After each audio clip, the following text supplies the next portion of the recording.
You know his history. He's highly intelligent, four-sport athlete. He's a wrestler. He's mentally tough and physically tough, and he made the transition really smooth. And it's certainly helped our team.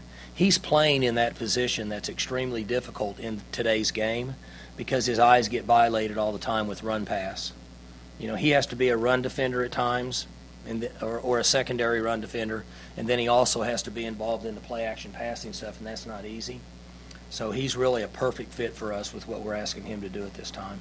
Speaking of Malcolm, he stemmed off a blitz. He came up, I think he and Amon both crowded. He backed off and dropped into that flat.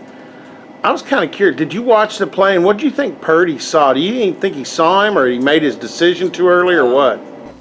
You know, I always hate to comment on another coach or another player, but they ran double slant, and he saw him in the line, and then he saw soft coverage.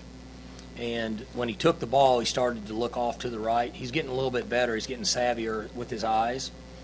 And then I don't think he ever saw Malcolm because, see, after the game, I kind of sized him up.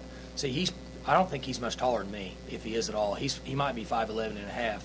So what can happen with a guy that's with that height, and he's a really good player, now don't get me wrong, he can take his eyes off something for a second, and then when he goes back over here, there can be a pass rush guy in his lane, and Malcolm could have been standing right behind that guy, and he never saw him.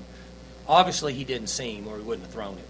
And that could have happened with his own guy, could have happened with the helmet of a pass rush guy that's rushing up the field. And it would be no different if somebody stood behind a pillar over there and you couldn't see him, and then he popped out. That would be my guess if you asked him. He's going to tell you never saw him. I mean, most of us that have played the position don't throw it right to a guy if we know he's there. So I'm going to guess that's what happened.